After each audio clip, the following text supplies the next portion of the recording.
All right.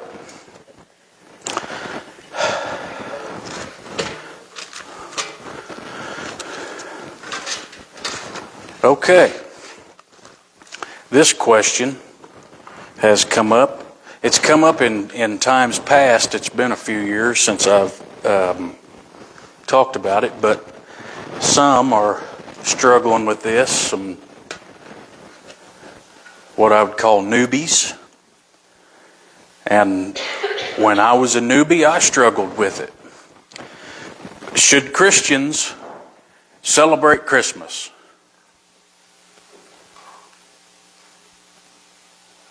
You may be thinking, well, yeah. And because you've never heard of anything else.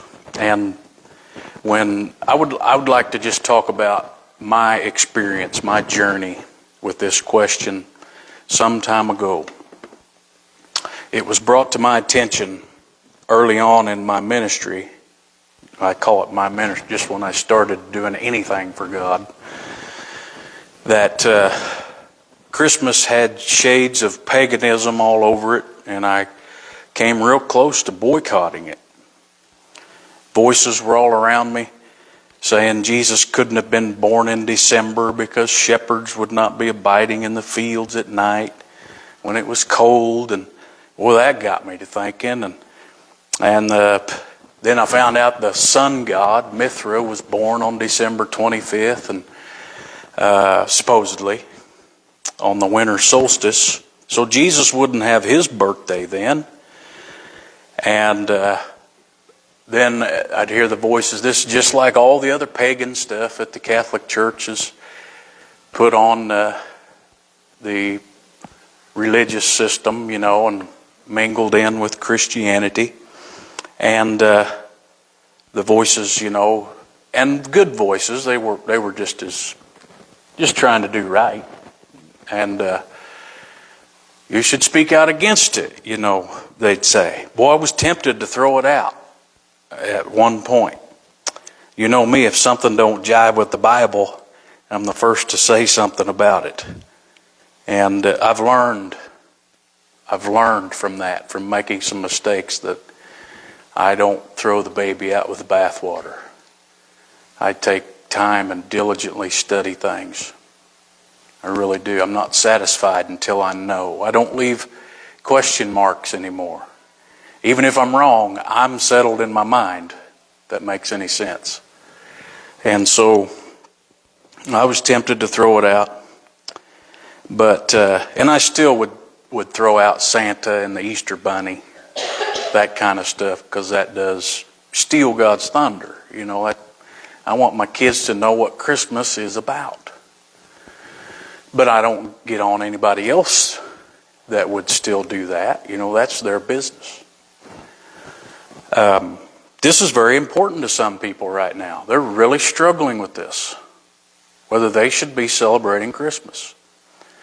And so, if you know of anybody in the coming days that is struggling with this, you can help them. And some watching online, they'll be able to, hopefully they will be able to draw from this what they should do and have joy.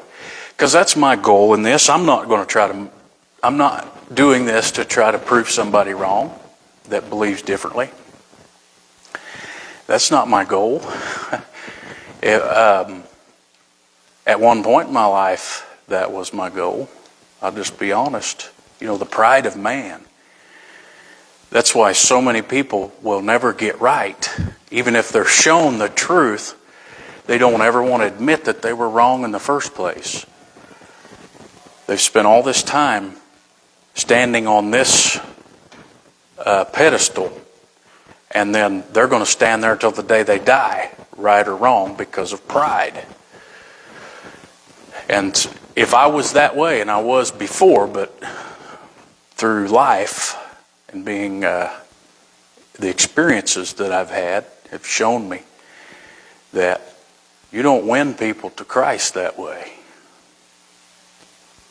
You stand on truth, no doubt about it, but sometimes our what we perceive as truth needs to be molded. You can't know everything right away. You need experience. That's what Paul said. Experience works patience. That's how we get patience. And that's how we are slowed down in our speech and our throwing things out. Let's look at this for a little while. That's why we don't just take somebody and say, you can't go to church here, you're living in sin. Let's give this a while. If they start harming people or harming the church, divisive, then you got to. But you don't just, you give place for God to work. And you give time for study. You got to look things over. Diligent study taught me to not throw out the baby with the bathwater. And my motive with this lesson is to give encouragement to take this time of year for what it is. An opportunity to remind the world, people you work with, your family, that 2023 years ago, a Savior was born. 2023 years ago. The whole world uses that time frame, except for Jews. They still use it, but they've got their own time frame that goes around Christ. In 2023 would be 6,023 years from creation. Well, the Jews say it's 5,700 something years. I forget exactly what it is. But they messed up the calendar back there so they could scoot around Christ. But otherwise, the whole world goes off of this right here. 2023 years ago, something happened that split time. It split it. It was always BC and AD. Now with all the non-Godders, let's put it that way, all theists, it's, what do they call it now? BCE and after ACE. Before Common Era and after Common Era. Even though they don't want to put Christ in it, it's still something took place that divided time right down the middle. Why wouldn't you want to celebrate when that took place?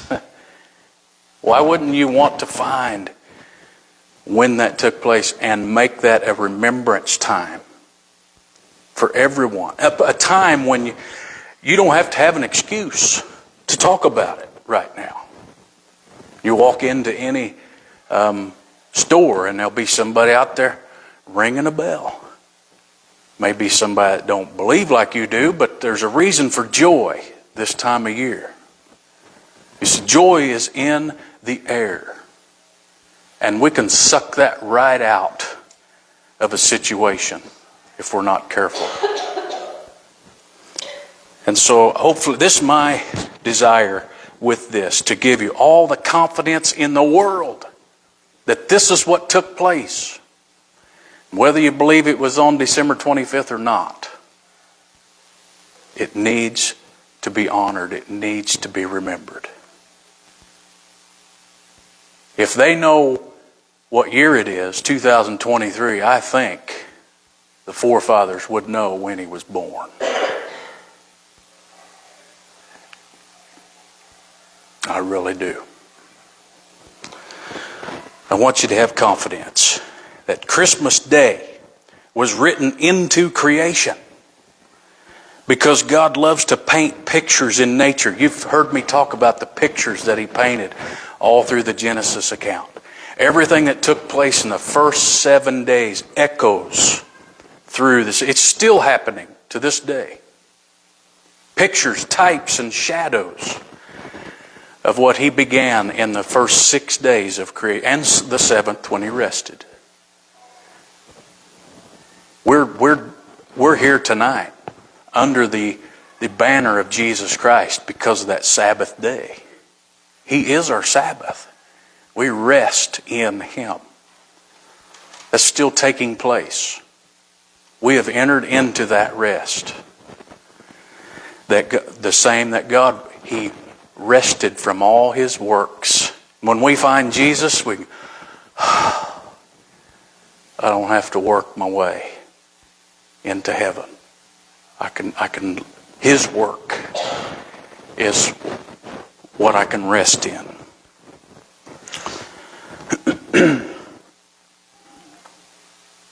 It was written into creation.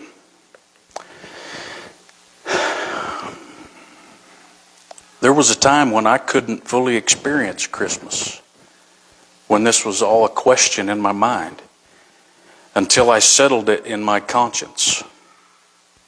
I was kind of in and kind of out. Boy, I was scared I was going to make God mad or something because of all these voices. And they were good voices. They were other things these people would say would be right down the line, and they helped me grow in the Lord. Many of those voices today aren't saying that same thing. Some of them are, but some of them have come to the same conclusion that I have in all that. God created the sun on day 4 and said it would be for signs, for seasons, for days and years. And when scientific mankind figured out that every year, see, they would observe the sun, they would see what would take place in the seasons and such, and they would there were certain people that were mesmerized by that stuff, just like we have today. There's people that love the stars, and that's what their whole lives, it was written into their DNA to be astronomers. They study the stars. When scientific mankind realized that every year the sun had a birthday, it had a birth date, it had a time when it would begin to grow up for spring. This happens every year. They gave the sun a birth date. When they realized that, this must be because nothing can get this sun down. It continues to come back. I mean, it may get dark for a little while, but it always rises again. And towards the end of the year, the days get shorter and shorter and shorter. Like something is really trying to bring it down, to kill its light. But it comes back more brighter than ever.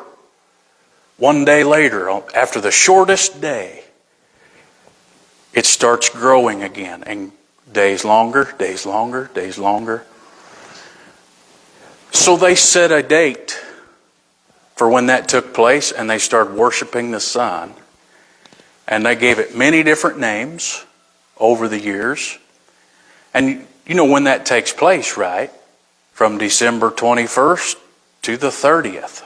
It can take place any of those days when that winter solstice takes place. It's the darkest day of the year, or the longest night, put it that way. The average time of the daylight hours on the winter solstice is 7 hours and 14 minutes. That number ought to mean something to you. Isaiah 7:14.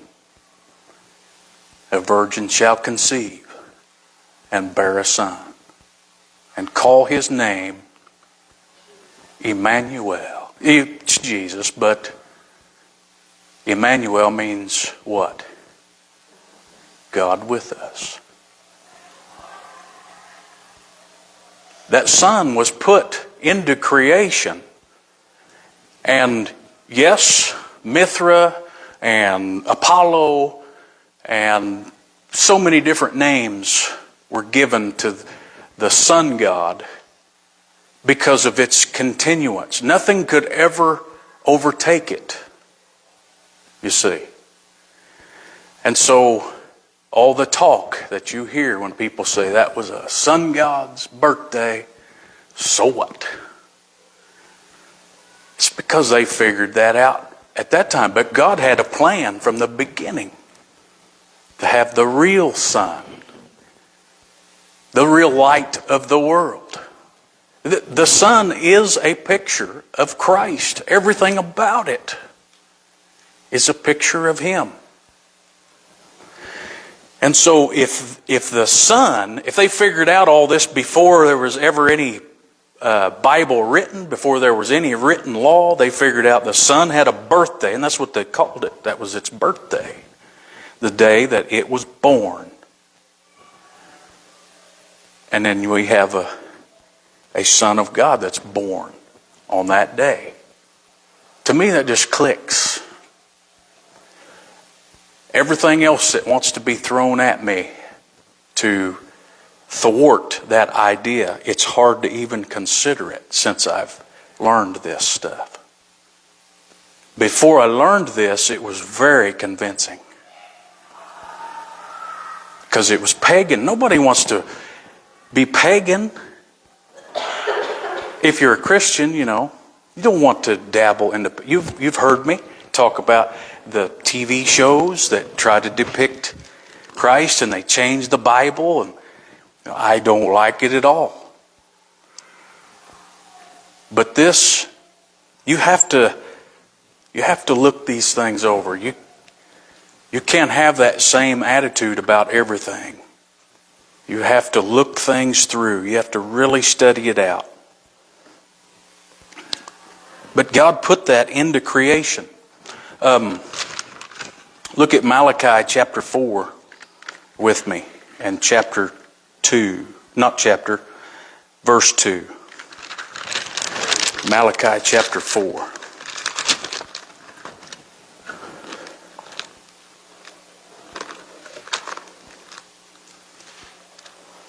There's a fellow that I work with. His name's Jordan. Pretty sure he's not watching. He's more into the Hebrew roots stuff, and he's against any of this because of all the things I've just showed you. And he's seems like a very humble guy until you start talking about this stuff. And he kind of loses it a little. Just in his demeanor. He's not mean or anything. He's just kind of forceful. And so, pray for that guy. Look at verse 2. And I want you to notice something.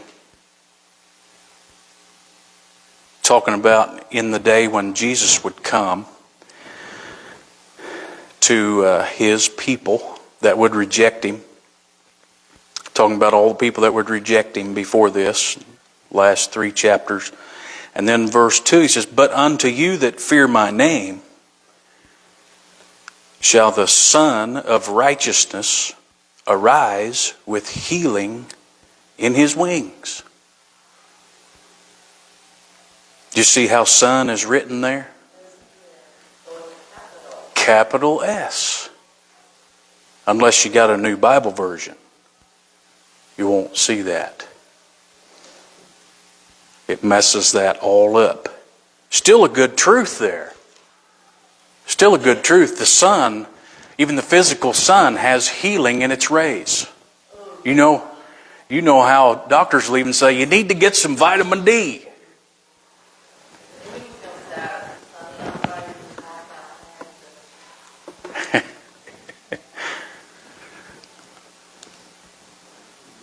But when you...